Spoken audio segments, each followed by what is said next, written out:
पता होना चाहिए इसे फरवरी महीने का करंट अफेयर्स का एमसीक्यू है डिस्ट्री आईएएस का, और इसके प्रत्येक महीने के एमसीक्यू को 2 सीरीज में इन्होंने बांट रखा है, पार्ट 1 एंड पार्ट 2। ठीक है, तो ये पार्ट 1 है। अब पार्ट 1 को हम लोग 3 क्लास में खत्म करते हैं, और ये हमारी दूसरी क्लास है। एक क्लास पार्ट 1 की फरवरी के पहले ही अपलोड हो चुकी है। ठीक है, तो क्वेश्चन आपके सामने ये रहा। कथन एक कह रहा है, भुगतान करने और किसी निवेशक या फिर ऋणदाता को उधारकर्ता द्वारा डिफॉल्ट के जोखिम से बचाने के लिए गारंटी राज्य हेतु एक कानूनी दायित्व है। ठीक है। कथन 2 कह रहा है, भारतीय संविदा अधिनियम, ठीक है, भारतीय संविदा अधिनियम 1872 के अनुसार एक गारंटी किसी तीसरे व्यक्ति के डिफॉल्ट के मामले में वादा पूरा करने या दायित्व का निर्वहन करने का एक अनुबंध है। बताना उपयुक्त में से कौन सा कथन सही है। ठीक है, तो 23 का की बात करेंगे। पहला स्टेटमेंट पूरी तरीके से सही है, क्योंकि भुगतान करने और किसी निवेशक ऋणदाता को उधारकर्ता द्वारा डिफॉल्ट के जोखिम से बचाने के लिए गारंटी राज्य हेतु एक कानूनी दायित्व है, ये सही है। ठीक है, ध्यान में रखना है। ठीक है, भारतीय संविधान अधिनियम 1872 के अनुसार एक गारंटी किसी तीसरे व्यक्ति के डिफॉल्ट के मामले में वादा पूरा करने या दायित्व का निर्वहन करने का एक अनुबंध है। तो ये आपका स्टेटमेंट 2 की बात करेंगे, ये भी आपका सही है। मतलब दोनों के दोनों कथन की बात करेंगे तो आपका पूरे ही तरह से मतलब क्या है, दोनों कथन सही है। ठीक है, दैट मीन्स क्या है, कथन 1 और कथन 2 की बात करेंगे, दोनों सही है, तथा कथन 2 कथन 1 का सही स्पष्टीकरण भी है। ठीक है, तो भारतीय संविदा अधिनियम 1872 की बात करेंगे के अनुसार एक गारंटी किसी तीसरे व्यक्ति के डिफॉल्ट के मामले में वादा पूरा करने या दायित्व का निर्वहन करने का एक अनुबंध है। ठीक है, ध्यान में रखना है। अब चलेंगे, ये क्वेश्चन देखते हैं। हाँ, निम्नलिखित कथनों पर विचार कीजिए। उर्वरक ग्रेड डी अमोनियम फॉस्फेट है, जिसको डीएपी कहते हैं। ठीक है, तो उर्वरक ग्रेड डी अमोनियम फॉस्फेट में 18% नाइट्रोजन और 4% फास्फोरस होता है। ठीक है, ध्यान में रखेंगे क्या होता है, यहाँ पे आपको ध्यान में रखना है। क्या बता रहा है, डी अमोनियम फॉस्फेट की बात करेंगे, डीएपी के नाम से जानते हैं। इसमें 18% नाइट्रोजन और 46% फास्फोरस होता है, तथा इसे फास्फोरिक एसिड के साथ अमोनिया से प्रतिक्रिया द्वारा इसका निर्माण होता है। ठीक है, इसको आपको ध्यान रखें, करंट अफेयर्स का क्वेश्चन है। अब यहाँ पे देखेंगे दूसरा स्टेटमेंट जो हमारे कह रहा है कि भारतीय किसान उर्वरक सहकारी, जिसको इफ्को के नाम से जानते हैं, तो इफ्को ने नैनो डीएपी लॉन्च किया है, जिसमें मात्रा के आधार पर 8% नाइट्रोजन और 16% फास्फोरस होता है। तो बताना उपयुक्त में से कौन सा स्टेटमेंट की बात करेंगे सही है। ठीक है, तो पहला स्टेटमेंट बिल्कुल सही है कि उर्वरक ग्रेड डी अमोनियम फॉस्फेट की बात करें, डीएपी में 18% नाइट्रोजन होता है। ठीक है, नाइट्रोजन कितना परसेंट होता है, तो नाइट्रोजन की बात करेंगे आपको 18% होता है। ठीक है, और फास्फोरस की बात करेंगे तो इसमें फास्फोरस कितना परसेंट होता है, तो 46% फास्फोरस होता है। ठीक है, इसको आपको ध्यान में रखना है। अब दूसरा स्टेटमेंट की बात करेंगे। ठीक है, दूसरा स्टेटमेंट की बात करेंगे तो दूसरा स्टेटमेंट की बात करें वो भी सही है। भारतीय किसान उर्वरक सहकारी, जिसको इफ्को के नाम से जानते हैं। ठीक है, किस नाम से जानते हैं, इफ्को ने, ठीक है, क्या किया था, अपना नैनो डीएपी को लॉन्च किया है। ठीक है, जिसमें मात्रा के आधार पर 8% मतलब नाइट्रोजन और 16% फास्फोरस होगा। ठीक है, मेनली जो डीएपी में क्या होता है, डीएपी में 18% नाइट्रोजन है, 40% फास्फोरस है। लेकिन इफ्को ने जिसको लॉन्च किया है, जिसको बोलते हैं नैनो डीएपी, नैनो डीएपी में कितना परसेंट नाइट्रोजन है, तो नाइट्रोजन की मात्रा कितना परसेंट है, 8% है। ठीक है, ध्यान में रखेंगे। और फास्फोरस की मात्रा कितना है, तो फास्फोरस की बात करेंगे 16% है। ठीक है, ध्यान रखें, नाइट्रोजन 8% है, फास्फोरस की मात्रा कितने परसेंट है, 16% है। तो दोनों को दोनों स्टेटमेंट की बात करेंगे, दोनों को दोनों स्टेटमेंट क्या है, सही है। ठीक है, बोथ स्टेटमेंट आर करेक्ट। ठीक है, इसमें किसी प्रकार की कोई भी कथन गलत नहीं है। ठीक है, ध्यान में इसको रखना है। अब चलते हम लोग चलेंगे 25 नंबर क्वेश्चन को देखेंगे। ठीक है, सिमलीपाल। तो सबसे पहले हमें यह बताया आप, सिमलीपाल कहाँ पे आपको देखने को मिलता है। ठीक है, सिमलीपाल आपको किस राज्य में आपको देखने को मिलेगा, उड़ीसा में। बिल्कुल ठीक है।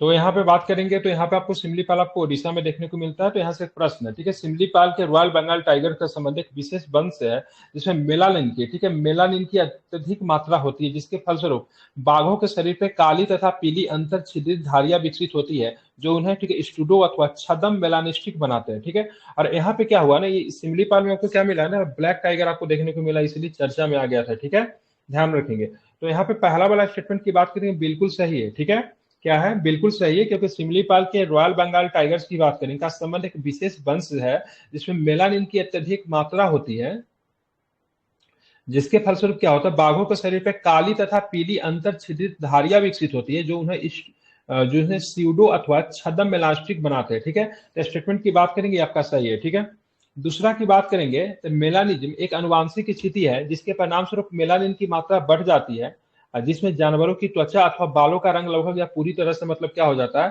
काला हो जाता है। तो ध्यान रखेंगे ये भी स्टेटमेंट सही है। भी आपने एक देखा होगा ना, ब्लैक टाइगर काफी चर्चा में था, तो उसी से वहीं से इस प्रश्न को बनाया है। ठीक है, तो दोनों को दोनों स्टेटमेंट की बात करेंगे, सही है। ठीक है, सिमलीपाल के बारे में हम लोग जान लेते हैं। सिमलीपाल को हम एसटीआर के नाम से जानते हैं। ठीक है, क्या बोलते हैं उसको, एसटीआर। एसटीआर का फुल फॉर्म क्या होता है, सिमलीपाल टाइगर रिजर्व।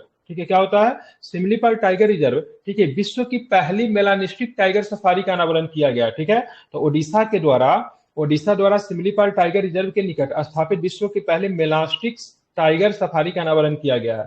तो मेलानिस्टिक टाइगर सफारी का अनावरण कहां पे किया गया, ओडिशा सिमलीपाल में। इसको आपको ध्यान में रखना है। ठीक है, तो इसके दोनों के दोनों कथन की बात करेंगे तो दोनों को दोनों स्टेटमेंट सही है। अभी हाल फिलहाल चर्चा में था, ध्यान रखिएगा, ये ब्लैक टाइगर जो था अभी हाल फिलहाल में भी मतलब काफी अधिक चर्चा में था। ठीक है, कथन एक कथन दो सही है तथा कथन दो कथन वन की व्याख्या नहीं करता है। ठीक है, अब चलेंगे हम लोग देखेंगे आज के आगे का प्रश्न क्या है।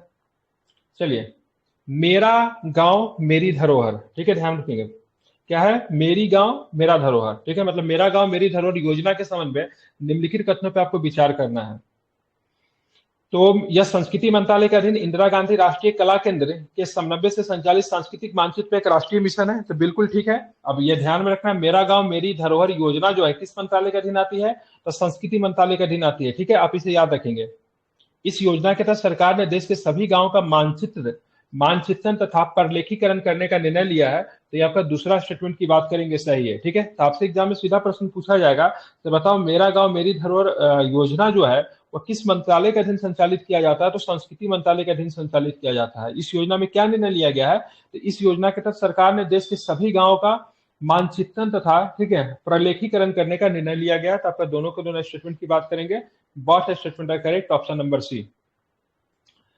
निम्नलिखित संगीत पर विचार, शंकर महादेवन, ठीक है, गणेश राजगोपालन, सेल्वन गणेशन विनायक, ठीक है, उपर्युक्त में से कितनी हस्तियों को 2024 से ग्रेमी पुरस्कार दिया गया है। ठीक है, ग्रेमी पुरस्कार आपको पता होना चाहिए म्यूजिक के क्षेत्र में दिया जाता है, वेस्टर्न म्यूजिक के क्षेत्र में आपको ग्रेमी पुरस्कार दिया जाता है। तीनों में से किसको दिया गया ग्रेमी पुरस्कार, बताइए।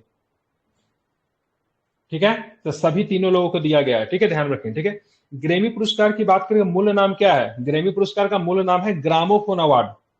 कभी एग्जाम में अगर आ जाए तो आपको ध्यान में रखना, क्या बोलते हैं इसको, ग्रामोफोन अवार्ड के नाम से इसको जानते हैं। ठीक है, ध्यान में रखेंगे। ठीक है, अमेरिका में national academy of recording art and sciences के द्वारा दिया जाता है। ठीक है, ध्यान रखिएगा, अमेरिका में दिया जाता है, national academy of recording arts and sciences के द्वारा दिया जाता है। ठीक है, ये प्रति वर्ष प्रदान किया जाता है, ध्यान में रखेंगे।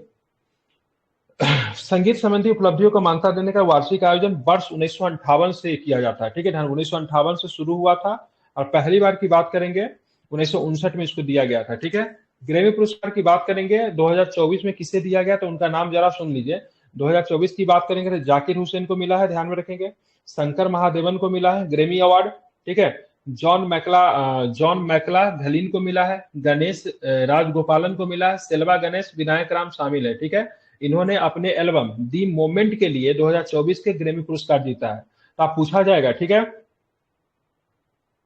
आप पूछा जाएगा किसके लिए। ठीक है, ध्यान में, किसके लिए इन लोगों ने ग्रेमी पुरस्कार जीता है, तो अपना एल्बम का नाम क्या है, मोमेंट। क्या नाम है, ध्यान में रखेंगे, मोमेंट। ठीक है, दी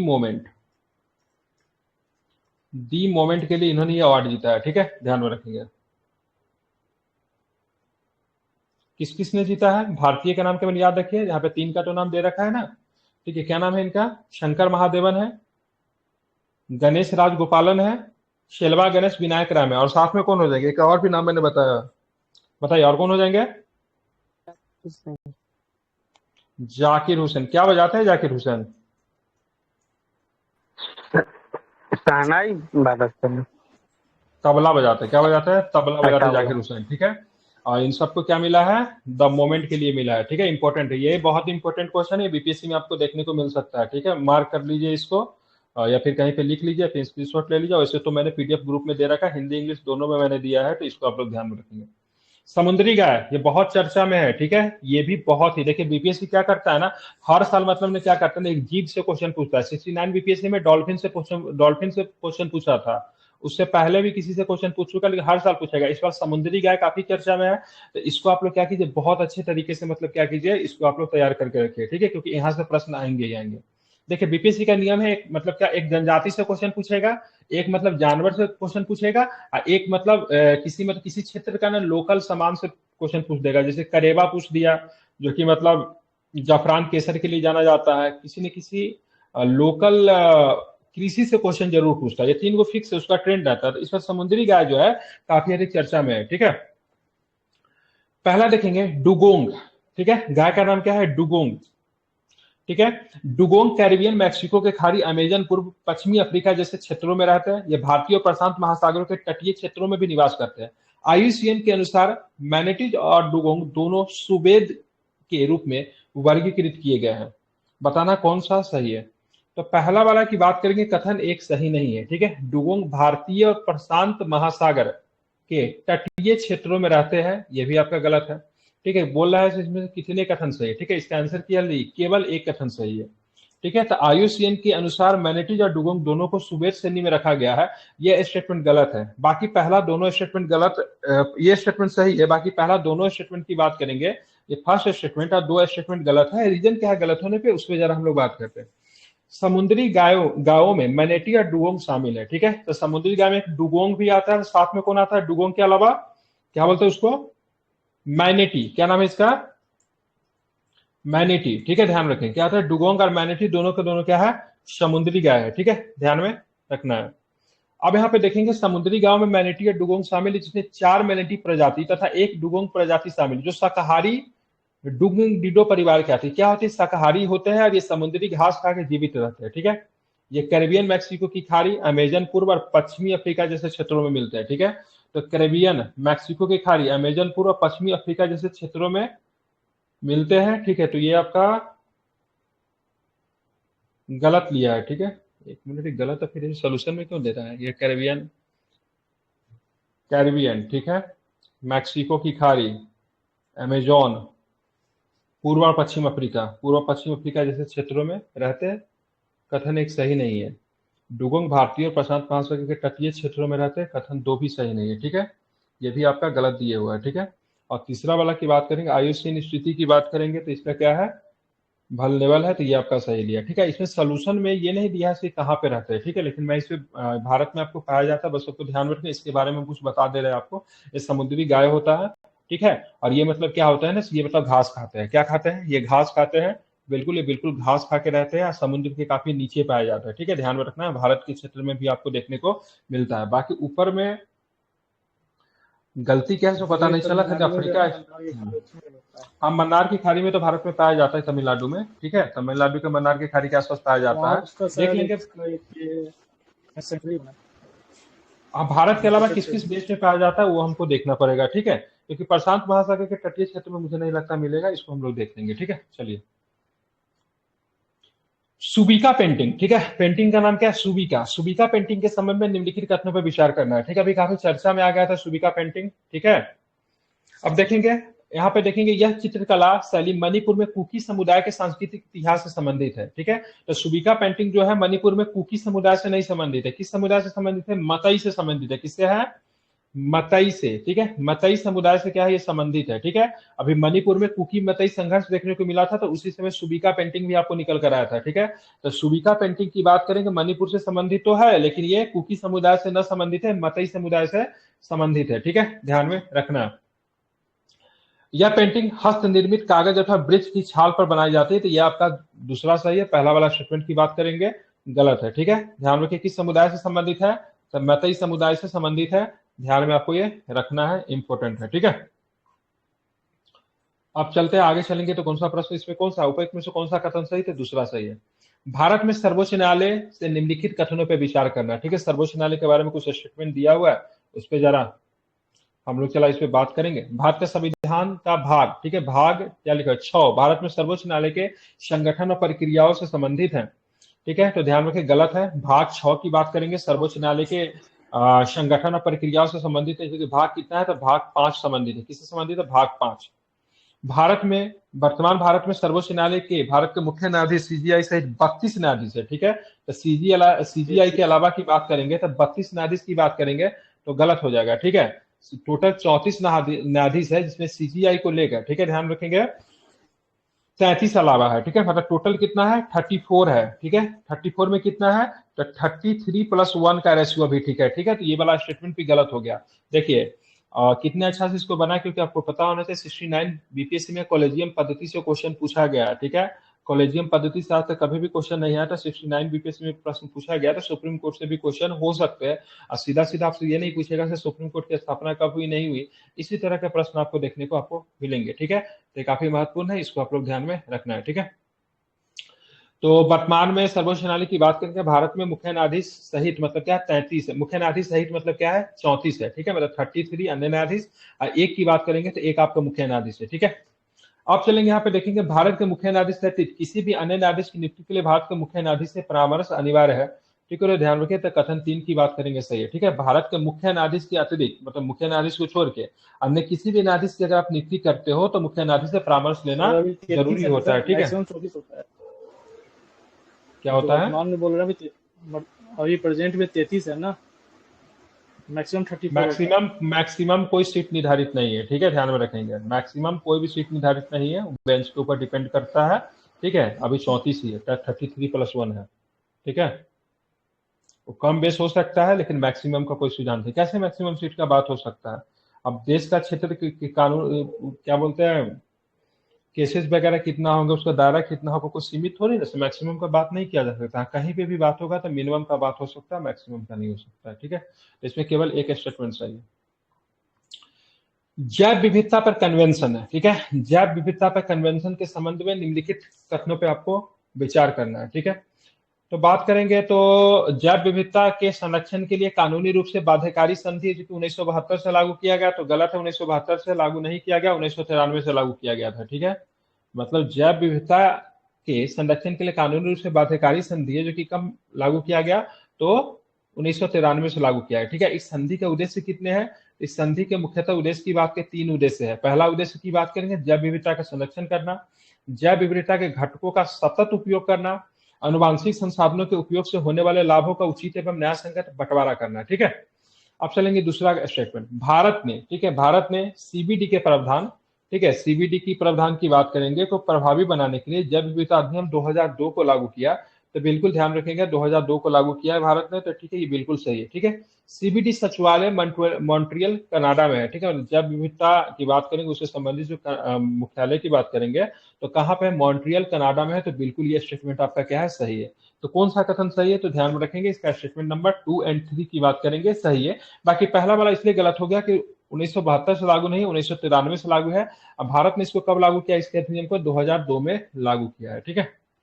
अब चलेंगे माँ कामाख्या देवी परियोजना, ठीक है। तो पहले ये बताइए आप, माँ कामाख्या देवी के मंदिर जो है भारत की शक्तिपीठ है, किस राज्य में आपको देखने को मिलेगा? कहाँ पे ये देखने को मिलेगा बताइए? उड़ीसा। उड़ीसा में, वाह क्या बात है। असम में, कहाँ पे है ये? असम में है, ठीक है। और यहाँ पे एक मेला लगती है, कौन सी मेला लगती है यहाँ पे?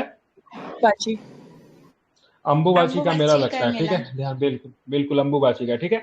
माँ कामाख्या देवी परियोजना की बात करेंगे तो इसे उत्तर पूर्वी क्षेत्र के लिए प्रधानमंत्री विकास पहल मतलब पीएम डिवाइन, ठीक है, पीएम डिवाइन योजना किससे, उत्तर पूर्वी राज्यों के लिए योजना है भारत सरकार की, पीएम डिवाइन योजना की तहत मंजूरी दे दी गई है, ठीक है। तो बिल्कुल ये सही है। माँ कामाख्या असम के गुवाहाटी में नीलांचल पहाड़ी पे स्थित है। तो ध्यान रखिएगा, दूसरा स्टेटमेंट सही है कि नहीं है बताइए?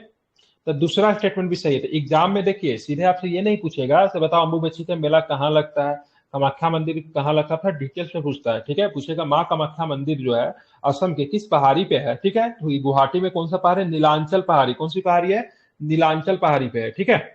यह मंदिर मां शक्ति के विभिन्न रूपों को समर्पित है, अर्थात इसमें सुंदरी रूप भी आपको देखने को मिलता है, त्रिपुरा, तारा, भुवनेश्वरी, बंगलामुखी और छिन्नमस्तिका। अम्बुबाची मेला इस मंदिर की प्रमुख त्योहारों में से एक है।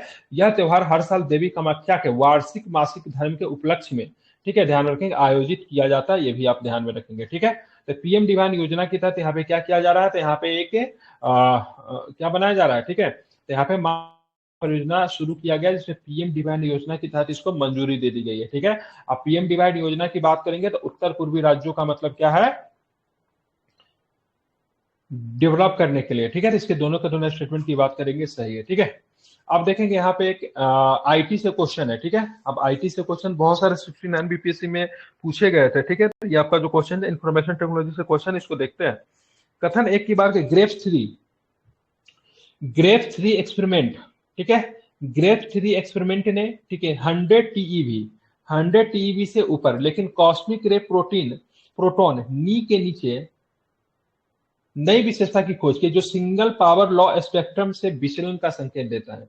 और दूसरा नंबर स्टेटमेंट देखिए, कॉस्मिक किरण ब्रह्मांड का सबसे ऊर्जावान कण है जो सभी दिशाओं में समान रूप से पृथ्वी पर बमबारी करता है, जिसमें इलेक्ट्रॉन, फोटोन, म्यूनॉन, प्रोटॉन, न्यूट्रॉन आदि तेजी से गति करने वाले कणों की बौछार होती है। तो बताना उपयुक्त में से, ठीक है, निम्नलिखित में से कौन सा स्टेटमेंट की बात करेंगे तो सही है। तो पहला वाला स्टेटमेंट तो बिल्कुल सही, इसमें कोई दिक्कत नहीं है।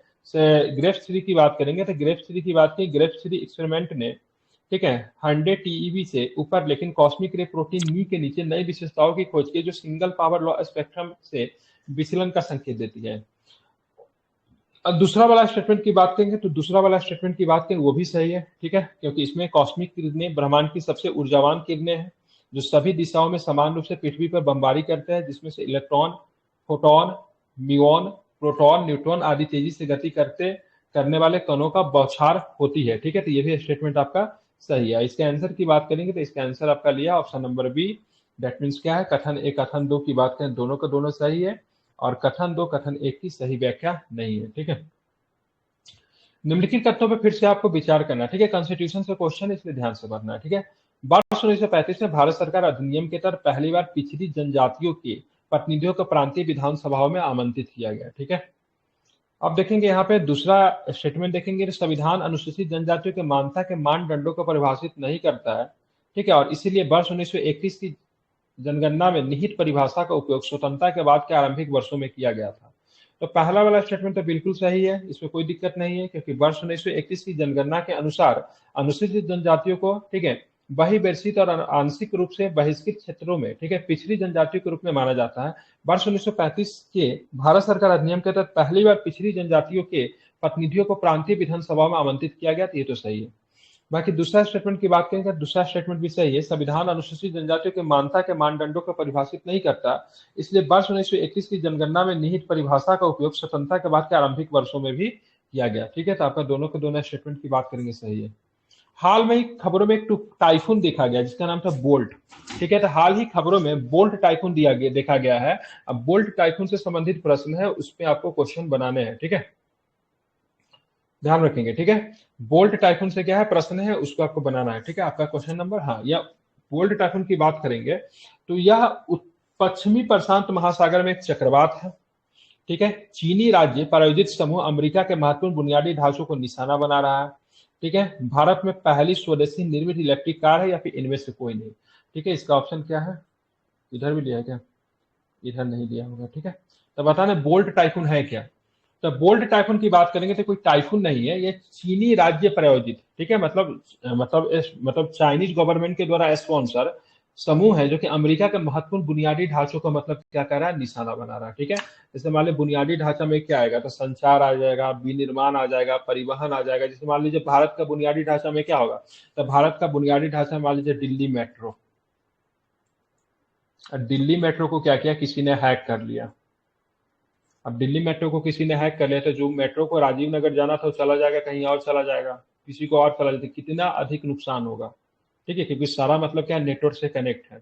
अभी कुछ दिन पहले भारत के बार बार मतलब थर्मल पावर पे मतलब क्या क्या अटैक किया जा रहा था, पूरा बिजली को प्रभावित कर दिया जा रहा था। तो उसी तरह चीन हो गया, नॉर्थ कोरिया हो गया, रसिया हो गया, एक ऐसा देश है जो कि क्या करे, साइबर क्राइम को मतलब क्या करती है, प्रोत्साहित करती है, मतलब कुछ लोगों को मतलब क्या करती है, फंडेड करती है। और उसके बाद मतलब क्या किया जाता है, विभिन्न देशों के मतलब जो बुनियादी ढांचा है उस पर मतलब क्या करती है, अटैक करवाती है, जासूसी करवाती है, ठीक है। तो ये बोल्ट टाइफून की बात करेंगे तो ये चीन राज्य प्रायोजित मतलब चीन के द्वारा स्पॉन्सर एक समूह है जो कि अमेरिका के महत्वपूर्ण बुनियादी ढांचों का मतलब क्या कर रहा है, निशाना बना रहा है, ठीक है, ध्यान में रखेंगे। अब आगे हम लोग चलेंगे तो कौन सा प्रश्न है, रिपोर्ट पंचायती राज संस्थाओं का वित्त हाल ही में निम्नलिखित में किसके द्वारा प्रकाशित की गई। पंचायती राज संस्थाओं का वित्त हाल में किसके द्वारा प्रकाशित किया गया, तो ध्यान में रखिएगा किसके द्वारा, भारतीय रिजर्व बैंक के द्वारा प्रकाशित किया गया। ठीक है, किसके द्वारा, तो रिजर्व बैंक के द्वारा प्रकाशित किया गया। भारतीय पंचायती राज संस्थाओं को, ठीक है, वित्तीय अधिकार भी है। ठीक है, तो पंचायती राज संस्थाओं के वित्तीय अधिकार की बात करें किस अनुच्छेद में है, 243 का किस में आपको देखने को मिलता है, आई में, 243 के आपको आई में आपको देखने को मिलता है। ठीक है, ध्यान में रखेंगे पंचायतों के लिए वित्त आयोग की बात करेंगे तो 243 के आपको आई में आपको है। ठीक है, तो पंचायती राज संस्थाओं का वित्त हाल में ही निम्नलिखित में से किस संस्था के द्वारा प्रकाशित किया गया है, तो रिजर्व बैंक ऑफ इंडिया। ठीक है, निम्नलिखित में से फिर से आपको विचार करना है, निम्नलिखित कथनों पर फिर से आपको विचार करना है। टाइप बार टीसीबी दुनिया का पहला चिकित्सीय रूप से सिद्ध संयुंगम टाइफाइड वैक्सीन है। क्या नाम है, टाइप बार टीपीसी। ठीक है, क्या है, टाइफाइड वैक्सीन। टाइफाइड बुखार के लिए स्थानिक क्षेत्र मध्य क्षेत्र के मालवा पठार में चरण 3 परीक्षण से पता चला है कि भारत बायोटेक के टाइफाइड संयुंगम वैक्सीन टाइप बार की दीर्घकालीन प्रभावकारिता है। उपयुक्त कथनों के संबंध में निम्नलिखित में से कौन सा स्टेटमेंट क्या है, सही है। ठीक है, तो ध्यान रखें टाइप बार की बात करें, टाइप बार टीसीबी दुनिया का पहला चिकित्सीय रूप से सिद्ध संयुंगम टाइफाइड वैक्सीन है। ठीक है, तो दुनिया का पहला टाइफाइड वैक्सीन का नाम क्या हो गया, टाइप बार टीसीबी। क्या है, क्या चीज का वैक्सीन है, तो ये टाइफाइड का वैक्सीन है। ठीक है, दुनिया का क्या है, पहला टाइफाइड का क्या है, वैक्सीन है। ये भी आपसे पूछा जा सकता है।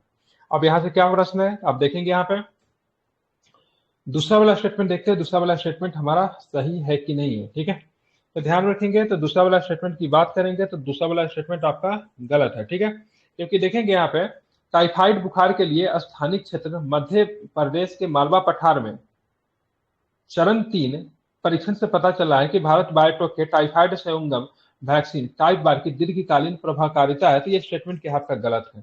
ठीक है, तो अध्ययन से सभी आयु वर्ग के बच्चों को टीके पर प्रभाव देखा गया है। एक मिनट, इसका गलत क्यों है सो बता दे रहा हूं। ठीक है, हाल ही में टाइफाइड बुखार के लिए स्थानिक क्षेत्र मलावी अफ्रीका में, ठीक है, तो मलावी अफ्रीका में चेक हुआ है, न कि मतलब ये भारत में। भारत का कौन सा जगह दिया हुआ था, मालवा का पठार दिया था ना, मध्य प्रदेश में, गलत है। ठीक है, यहाँ पे जगह क्या होगा, मतलब इसका परीक्षण कहाँ पे किया गया, हाल में टाइफाइड बुखार के लिए स्थानिक क्षेत्र मलावी अफ्रीका में किए गए चरण 3 परीक्षण में। ठीक है, देखिए कौन सा चरण 3, देखिए वैक्सीन के कई चरण होते हैं, चरण 1 होता है, चरण 2 होता है, चरण 3 होता है, फेज 1, फेज 2, फेज 3। तो फेज 3 जो होता है मनुष्य के ऊपर किया जाता है, पता है। जैसे कोविड का जो वैक्सीन बना तो उस वैक्सीन कई चरणों में बना, जो आखिरी चरण जो होता है वो मतलब मनुष्य के ऊपर किया जाता है, से काम कर रहा है कि नहीं कर रहा। अगर वो सफल होता है तो उसके बाद सभी लोगों के लिए उपलब्ध करा दिया जाता है। ठीक है, तो चरण 3 का इसका जो परीक्षण जो किया गया, टाइप बार टीसीबी का जो परीक्षण किया गया, कहां पे किया गया, ठीक है, तो मलावी अफ्रीका में किया गया। कहां पे किया गया, मलावी अफ्रीका में किया गया है। ठीक है, ध्यान में रखें कहां पे, मलावी अफ्रीका में किया गया। ठीक है, टाइप बार टीसीबी की बात करेंगे तो किस चीज के लिए वैक्सीन है ये, टाइफाइड के लिए। हाँ ठीक है, टाइफाइड के लिए। ठीक है, ध्यान में किसके लिए, टाइफाइड के लिए वैक्सीन है। ठीक है, तो आपसे इतना डिटेल्स में तो कम लगता है, डिजीज से क्वेश्चन आता है, सीधा सीधा पूछ लिया जाएगा कि बताओ अभी हाल में ही टाइफाइड का वैक्सीन काफी चर्चा में था, वैक्सीन का नाम बताओ। या फिर पूछेगा टाइप बार टीसीबी वैक्सीन जो है किस बीमारी से संबंध रखता है, तो टाइफाइड से संबंध है, ध्यान में इसको रखना है। ठीक है, चलिए अब 38 नंबर क्वेश्चन देखिए। देखिए इतना टफ क्वेश्चन कराने का मेरा सिंगल यही मकसद है। ठीक है, इसके क्या हो जाएगा, कथन 1 सत्य है, कथन 2 की बात करेंगे गलत है। ठीक है, इसका आंसर सी हो जाएगा। तो एग्जाम में किसी भी प्रकार का टफेस्ट क्वेश्चन है तो आप लोग मतलब वहां पे क्या बोलते हैं ना, हतोत्साहित ना हो। ठीक है, क्योंकि आपने इस तरह के क्वेश्चन किए हैं तो आपसे कितना भी टफ क्वेश्चन पूछेगा आपको लगेगा आसानी है। ठीक है, और इस तरह के क्वेश्चन हुबहू तो नहीं, लेकिन इनसे प्रश्न निकाल के आपको एग्जाम में जरूर देखने को मिलेंगे। ठीक है, तो इससे भी याद रखिएगा। क्रेडिट प्रणाली के संदर्भ में निम्नलिखित कथनों पर विचार करना है। ठीक है, क्रेडिट प्रणाली के संबंध में निम्नलिखित कथनों पर क्या करना है, विचार करना। ये विभिन्न पाठ्यक्रमों या सीखने की गतिविधियों को पूरा करने पर विषय वस्तु में निपुणता प्रदर्शित करने के लिए आवश्यक समय तथा प्रयास आधार पर संख्यात्मक मान प्रदान करता है, जिसे क्रेडिट रूप में जाना जाता है। ठीक है, तो पहला स्टेटमेंट की बात करेंगे, सही है। इसका उद्देश्य व्यावसायिक और सामान्य शिक्षा के बीच में शैक्षणिक समानता स्थापित करना है, तो ये भी आपका दूसरा भी सही है। एक छात्र के क्रेडिट को एकेडमिक बैंक ऑफ क्रेडिट में डिजिटल रूप में सहेजा जाएगा और उसे डिजी लॉकर के खातों के माध्यम से उपलब्ध कराया जाएगा, तो कथन 3 की बात करेंगे, ये भी सही है। ठीक है, देखेंगे ये सीबीएसई के द्वारा भी हाल फिलहाल में लागू किया गया। अपने संबंध स्कूलों में इसे लागू करने के लिए सीबीएसई ने वर्ष 2022 में एक उप समिति का गठन किया, जिसने सुझाव दिया कि वर्तमान शैक्षणिक ढांचे में, ठीक है, एनसीईआरएफ के संरेखित करने के लिए कैसे फिर से मतलब डिजाइन किया जाना चाहिए, तो वहीं पे क्रेडिट प्रणाली आपको देखने को मिला। ठीक है, क्रेडिट प्रणाली शिक्षा में उपयोग की जाने वाली एक विधि है जिसका उपयोग किसी छात्र के द्वारा सीखने की क्षमता को मापने एवं उसका आकलन करने के लिए किया जाता है। ठीक है, सीबीएसई ने इसको प्रयोग को बढ़ावा दिया है। इसमें तीनों के तीनों स्टेटमेंट की बात करेंगे, सारे स्टेटमेंट की बात करेंगे क्या आपका सही है। ठीक है, इसको खत्म करके हम लोग बिहार पढ़ेंगे। पूछ रहा था कौन सा सही नहीं है। हाँ, तो सारे सही है। ठीक है, कौन सा नहीं है तो देख लीजिएगा कौन सा होगा। ठीक है, ऑल स्टेटमेंट ट्रू। चलिए आप देखेंगे यहाँ पे निसार। ठीक है, निसार की बात करेंगे तो निसार का फुल फॉर्म क्या होता है? क्या होता है निसार का full form? NASA ISRO synthetic aperture radar. क्या होता है निसार का फुल फॉर्म? नासा इसरो, ठीक है, सिंथेटिक अपर्चर रडार। ठीक है, ध्यान रखें। ठीक है, तो निसार नासार इसरो का मतलब क्या है? तो एक प्रकार की संयुक्त परियोजना है। ठीक है, ध्यान में रखेंगे। ठीक है, इंपॉर्टेंट है। ठीक है, तो निसार का लक्ष्य व्यापक क्षेत्र में उच्च सटीकता वाले डेटा प्रदान करके पृथ्वी संसाधन के अवलोकन में क्रांति लाना है। ठीक है, ध्यान रखें। पहला स्टेटमेंट की बात करेंगे तो पहला स्टेटमेंट जो है सो आपका क्या है? सही है। ठीक है, ध्यान रखेंगे। अब दूसरा स्टेटमेंट, नासा और इसरो द्वारा संयुक्त रूप से वर्ष 2023 में लॉन्च किए जाने के लिए प्रस्तावित space born synthetic aperture radar का विकास किया जा रहा है। ठीक है, तो ध्यान रखिए 2030 में लॉन्च नहीं होगा, 2024 में लॉन्च होगा। कब होगा ये? 2024 में लॉन्च होगा, ना कि 2030 में लॉन्च होगा। नासा इसरो द्वारा संयुक्त रूप से वर्ष 2024 में लॉन्च किए जाने के लिए प्रस्तावित space born synthetic aperture radar का विकसित किया जा रहा है, इसलिए कथन 2 की बात करेंगे गलत है। ठीक है, ध्यान रखेंगे। पहला वाला स्टेटमेंट क्या है? सही है। दूसरा वाला स्टेटमेंट गलत है क्योंकि 2030 की जगह पे क्या होगा? 2024 होगा। ठीक है, और में से कौन सा कथन सही नहीं है? तो दूसरा वाला स्टेटमेंट गलत है। देखिए, भारत के 6वीं अनुसूची से संदर्भित निम्नलिखित कथनों पर विचार करें। पहले बताइए 6वीं अनुसूची में बात किन राज्यों के बारे में चर्चा दिया गया है? किस राज्य के बारे में चर्चा है? कितने राज्य है सो बताइए पहले। 4 है सर, असम, मेघालय, त्रिपुरा और मणिपुर इसमें सही दिया हुआ है। मणिपुर नहीं है, मिजोरम होता है। ठीक है, 80 mm होगा जिसमें मनी नहीं है। ठीक है, असम, मेघालय, त्रिपुरा और मिजोरम। ठीक है, इनके प्रशासन के बारे में जानकारी जो है सो आपको यहाँ पे 6वीं अनुसूची में आपको देखने को मिलता है। इसमें 4 पूर्वोत्तर राष्ट्र तो सही है, असम, मेघालय, त्रिपुरा और मणिपुर जनजातीय क्षेत्रों का प्रशासन तो गलत हो गया। क्या होगा इसमें? मणिपुर की जगह पे क्या होगा? मिजोरम होगा। ठीक है, दूसरा स्टेटमेंट देखते हैं, इन राज्यों में आदिवासी क्षेत्रों को स्वायत्त जिलों के रूप में प्रशासित किया गया है। ठीक है, तो ध्यान रखेंगे। तो कथन 2 की बात करेंगे सही है। ठीक है, प्रत्येक स्वायत्त जिले के लिए एक जिला परिषद का गठन किया जाएगा जिसमें अधिकतम बात करेंगे। ठीक है, 50 सदस्य होंगे। तो 50 सदस्य नहीं होता, अधिकतम कितने सदस्य होते हैं? तो 30 सदस्य होते हैं। ठीक है, ध्यान रखेंगे। ठीक है, तो यहाँ पे आपको जो लोकल प्रशासन जो देखते हैं उसको स्वायत्त परिषद कहते हैं, जो कि लोग खुद ही मतलब तैयार करते हैं। यहाँ पे पंचायती राज वगैरह जो होता है नहीं लागू करता, इन लोग का अपना एक परिषद होता है, वहां से चलता है, जिसमें कितने सदस्य होते हैं? 30 सदस्य के द्वारा मतलब क्या होता है? संचालित किया जाता है। ठीक है, जिला और क्षेत्रीय परिषद, इसके तहत प्रत्येक स्वायत्त जिले के लिए अधिकतम 30 सदस्यों वाले जिला परिषद का गठन किया जाता है। ठीक है, इनमें राज्यपाल द्वारा नामित सदस्यों की अधिकतम संख्या 4 होती है। ठीक है, राज्यपाल इसमें अपने सदस्यों को नामित करते हैं और उनकी मैक्सिमम संख्या कितनी होती है?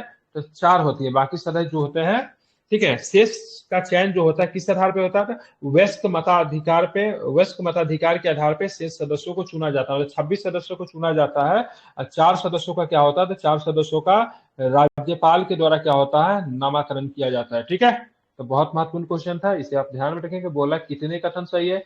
कितने कथन सही थे? केवल एक कथन सही नहीं।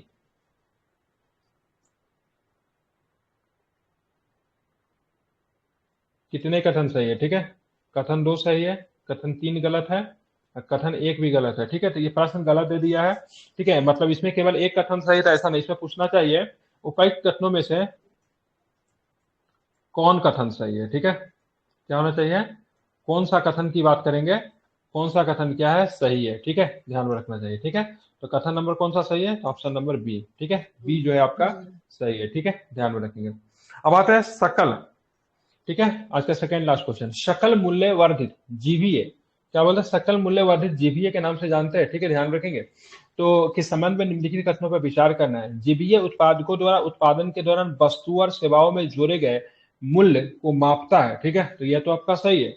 इसकी गणना समग्र आउटपुट में इनपुट लागत को जोड़कर की जाती है। ठीक है, तो ध्यान में रखेंगे। तो दूसरा नंबर स्टेटमेंट की बात करेंगे, तो दूसरा नंबर स्टेटमेंट की बात करेंगे, ये गलत है, ठीक है, जोड़ कर नहीं की जाती है, ठीक है, समग्र आउटपुट से इनपुट को मतलब क्या करते हैं, घटा कर करते हैं, क्या करते हैं, घटा कर करते हैं, ठीक है। यदि हम जीवीए से मूल्य ह्रास को घटाते हैं तो हमें निवल वर्धित मूल्य एनवीए निकल जाता है। तो ये स्टेटमेंट की बात करेंगे आपका सही है। जीवीए का फुल फॉर्म क्या होता है, नेट वैल्यू एडेड होता है, क्या होता है, नेट वैल्यू एडेड होता है, ठीक है, हाँ बिल्कुल, ठीक है। एनवीए का हो जाएगा net gross value value added, add होगा ना। एनवीए का होगा gross value added. Sorry, GVA का ग्रोस वैल्यू एडेड होता है, एनवीए का नेट वैल्यू एडेड होता है, ठीक है, ध्यान रखें। इसका क्या होता है, तो कौन सा स्टेटमेंट सही होगा, इसका पहला और थर्ड सही है, मतलब दो कथन की बात करेंगे सही है, ठीक है। 22 क्वेश्चन करते हैं प्रतिदिन, तो आज आपका रह गया 22 दूना 42 तो नहीं होता, 44 होता। शून्यकाल के संदर्भ में निम्नलिखित कथनों पर विचार करना है, ठीक है। शून्यकाल, तो देखिए शून्यकाल एक भारतीय संसदीय नवाचार है और इसका उल्लेख संसदीय नियम पुस्तिका में नहीं किया गया, ठीक है। तो शून्यकाल की बात करेंगे, संसद का एक पुस्तक होता है, संसद का अपना एक लॉ है, ठीक है, ध्यान रखेंगे, कानून है संसद के, संसद किस प्रकार से चलेगा उसके बारे में एक नियम प्रक्रिया है। तो उसमें शून्यकाल की चर्चा है। शून्यकाल वालों ने, अखबार वालों ने, ठीक है, न्यूज़पेपर वालों ने इसे क्या किया है, चर्चा का कारण बना दिया है, ठीक है, न्यूज़पेपर वालों को दिया हुआ, ठीक है, मीडिया के द्वारा दिया हुआ है भाषा शून्यकाल। प्रश्नकाल और कार्यसूची के बीच के समय के अंतराल को शून्यकाल कहा जाता है, तो बिल्कुल दूसरा स्टेटमेंट भी सही है, ठीक है, तो ध्यान रखना है, ठीक है। प्रश्नकाल और कार्यसूची के बीच का जो समय जो होता है उसको क्या बोलते हैं, शून्यकाल के नाम से जाना जाता है, ठीक है। इसके तहत मतलब क्या होता है, शून्यकाल में क्या, संसद बिना किसी पूर्व सूचना के किसी भी मामले को मतलब क्या कर सकते, उठा सकते हैं, और मुख्यतः 1 घंटा का समय काल होता है, ठीक है, ध्यान रखेंगे। शून्यकाल प्रश्नकाल के तुरंत बाद शुरू होता है। शून्यकालीन चर्चा की शुरुआत कब हुई थी? 1957 1961 में, 1960 में हुई थी, 1962 में, 61 में हुई थी, और फिर आसपास हुआ। 57 में आया था, उसके बाद 61 उसको लागू और किया गया। 61 में अडॉप्ट किया गया था। 1962 में, और अल्पकालीन चर्चा 1953 से शुरू हुई है। चलिए ठीक है, चलिए शून्यकाल प्रश्नकाल के तुरंत बाद शुरू होता है तथा दिन के कार्यक्रम की शुरुआत शुरू पहले होने तक मतलब क्या रहता है, जारी रहता है, ठीक है। चलिए, तो ये आपका बिल्कुल सही है। इसी तरह का प्रश्न आपको बीपीएससी में सीधा सीधा आप नहीं पूछेगा शून्यकाल कब हुआ नहीं हुआ, इस तरह का प्रश्न पूछेगा, सब बताओ शून्यकाल की चर्चा भारतीय संसद नवाचार में शामिल है कि नहीं, ठीक है। शून्यकाल का मतलब शून्यकाल और इसके किसके बीच का समय, तो स्टेटमेंट वाले ही क्वेश्चन आपको बीपीएससी में आपको देखने को मिले, जैसा कि पैटर्न जो था आपको 69 में आपको देखा गया था, ठीक है। तो आप लोग इसी हिसाब से पढ़िए। बाकी जो फैक्ट वगैरह जो होता है तो आप लोग पीडीएफ निकाले होंगे ना, तो साइड में लिख लीजिए, ठीक है, जो भी इसमें कम पढ़ना है ना तो वहाँ पे लिख लीजिए, वो आपके लिए हेल्पफुल रहेगा, ठीक है। जैसे कि शून्यकाल की शुरुआत कब हुई, 1961-62 आप लोग बता रहे, लिख लीजिए कब हुआ शुरुआत, क्योंकि इसमें नहीं दिया हुआ, ठीक है। इसका दोनों का दोनों स्टेटमेंट क्या है, सही है, ठीक है। हाँ, आप देखेंगे स्वास्थ्य और परिवार कल्याण मंत्रालय के तहत कार्य करते हुए भारतीय खाद्य सुरक्षा और मानक प्राधिकरण भारत में खाद्य सुरक्षा और गुणवत्ता का विनियमन और पर्यवेक्षण करके सार्वजनिक स्वास्थ्य की रक्षा एवं प्रोत्साहित करने के लिए उत्तरदायी है, ठीक है। तो खाद्य और परिवार सुरक्षा मंत्रालय के तहत कार्य करते हुए भारतीय खाद्य सुरक्षा और मानक प्राधिकरण, इसको फसाई के नाम से हम लोग जानते हैं, ठीक है, ध्यान में रखेंगे। भारत में खाद्य सुरक्षा तथा गुणवत्ता का विनियमन तथा पर्यवेक्षण करके सार्वजनिक स्वास्थ्य की रक्षा एवं प्रोत्साहित करने के लिए उत्तरदायी है, ठीक है। फसाई का कार्य क्या होता है, जो भी मार्केट में जो भी चीज चल रहा है क्या वो हेल्थ के लिए सही है कि नहीं उसका जांच करना है। तो आपका जो भी पैकेट वगैरह जो भी खाने वगैरह चीज वाला जो होगा सब पे मतलब फसाई उसको टेस्टेड करती है, ठीक है। कथन 2 का स्टेटमेंट देखिए, वर्ष 2006 के अधिनियम में खाद्य पदार्थों से संबंधित विभिन्न कानून शामिल है, जैसे कि खाद्य अपमिश्रण निवारण अधिनियम, 1954 में फल उत्पाद आदेश आया था, 1955 में मांस खाद्य उत्पाद आदेश आया था, और 1973 और विभिन्न मंत्रालयों और विभागों द्वारा प्रतिबंधित अन्य अधिनियम भी है, ठीक है। तो दूसरा वाला स्टेटमेंट की बात करेंगे, तो दूसरा वाला स्टेटमेंट की बात की तो वो भी सही है, ठीक है। तो वर्ष 2006 में अधिनियम में खाद्य पदार्थों से संबंधित विभिन्न कानून शामिल, इसमें कौन कौन है, खाद्य अपमिश्रण निवारण अधिनियम, मतलब मिलावट वगैरह कर देता 1954 का है, ठीक है। फल उत्पाद आदेश 1955 का है, मांस खाद्य उत्पाद आदेश 73 का है, और विभिन्न मंत्रालयों और विभागों द्वारा प्रबंधित अन्य अधिनियम भी इसमें शामिल है। तो दोनों को दोनों स्टेटमेंट की बात करेंगे, बोथ स्टेटमेंट आर ट्रू, मतलब इसका क्या हो जाएगा, ऑप्शन नंबर बी हो जाएगा, क्योंकि व्याख्या नहीं करती है, ठीक है। आज का लास्ट क्वेश्चन माघ बिहू, ठीक है। तो ध्यान रखें माघ बिहू के संबंध में निम्नलिखित कथनों में विचार करना है, ठीक है। माघ बिहू जिसे भोगाली बिहू और माघोर बिहू भी कहा जाता है, असम राज्य में मनाया जाने वाला एक त्योहार है। तो पहला वाला ऑप्शन क्या सही लग रहा है, ठीक है, असम में मनाते हैं ना, बिल्कुल ये सही है, ठीक है, ध्यान रखेंगे, ठीक है। असम में मंगाते हैं। जैसे क्या माघ बिहू होता है, उसी को भोगालू बिहू भी कहते हैं, रंगोली बिहू भी होता है, ठीक है, कटी बिहू भी होता है। तो बिहू के कई सारे टाइप्स है, ठीक है। यह उत्सव अक्टूबर के महीने में आता है और कटाई के मौसम का अंत का प्रतीक है, तो गलत है, ठीक है। बिहू की बात करेंगे तो जनवरी। बिहू के बारे में बात करेंगे, जनवरी के महीने में आता है और कटाई के मौसम का प्रतीक तो है, लेकिन कब होता है, जनवरी के मौसम में आता है, ठीक है। कब आता है, जनवरी के मौसम में आपको देखने को मिलता है ये, ठीक है। कौन सा, ये बिहू, ठीक है। देखेंगे बिहू 3500 ईसा पूर्व से मनाया जा रहा है, जब लोग अपनी फसल को बेहतर बनाने के लिए अग्नि बलि दिया करते थे, ठीक है। दिमाखा कछारी जनजाति को उत्सव से जुड़े प्राचीनतम पूर्वजों के रूप में जाना जाता है। मतलब ये बिहू त्योहार जो, इसे कौन सा जनजाति जुड़ा हुआ था, दिमाखा कछारी, लिख दे रहा हूँ, कहीं पूछ दे एग्जाम में। दिमासा, क्या नाम है, दिमासा कछारी जनजाति जो है इस त्योहार से जुड़ा हुआ है, ठीक है। और 3500 ईसा पूर्व, ठीक है, 3500 बीसी से मतलब क्या होता है, त्योहार को मतलब क्या कर रहे हैं, मना रहे हैं, ठीक है, ध्यान में रखेंगे, ठीक है। चलिए आप चलते हैं, यहाँ पे कौन सा प्रश्न है, इसके दोनों के दोनों स्टेटमेंट की बात करेंगे, सही है, ठीक है। तो आज हम लोगों ने 44 क्वेश्चन तक कर लिया। अब 45 से लेके 65 कल हम लोग क्या करेंगे, 20 क्वेश्चन को करेंगे हमारा ये, ठीक है। फरवरी का क्या हो जाएगा, पार्ट 1 क्या हो जाएगा, समाप्त हो जाएगा, ठीक है। हम लोगों ने परफेक्शन आईएएस का मैगजीन को कब से कब तक कर चुके हैं, तो हम लोगों ने सितंबर से शुरू किया था और अभी तक वॉल्यूम 6 जो है, जो कि मई महीने का है, ठीक है, हम लोगों ने उसको कंप्लीट किया डिटेल्स में। अब हम लोग ऑब्जेक्टिव क्वेश्चन के देख रहे हैं, जैसे वॉल्यूम 7 आएगा तब हम लोग वॉल्यूम 7 पे शिफ्ट हो जाएंगे, इधर हमारा क्या हो जाएगा, ऑब्जेक्टिव भी हमारा कंप्लीट होते रहेगा, ठीक है। उसके बाद हम लोग क्या करेंगे, बिहार को भी अलग से 9 महीना का बिहार को भी अलग से पढ़ लेंगे। और उसके बाद हम लोग क्या करेंगे, सारे का कॉम्प्लीशन निकलेगा 1 ईयर का, मोटी सी रहेगी 100-150 पेज का, तो उसको भी खत्म करेंगे, ठीक है। और आखिरी के 1 वीक में हम लोग क्या करेंगे, थोड़ा सा ऑब्जेक्टिव मोड पे शिफ्ट हो जाए, हो सकता है कि हम लोग टफ पर एक प्रश्न बहुत इजी दे रहे, तो आखिरी के 7 से 8 दिन में हम लोग पूरा एडुटेरिया का जो आती है ना किताब, उसको खत्म कर देंगे, ठीक है, ताकि हमारा करंट में हमारा जो भी पूरा स्कोर हम लोग को आ जाए, ठीक है।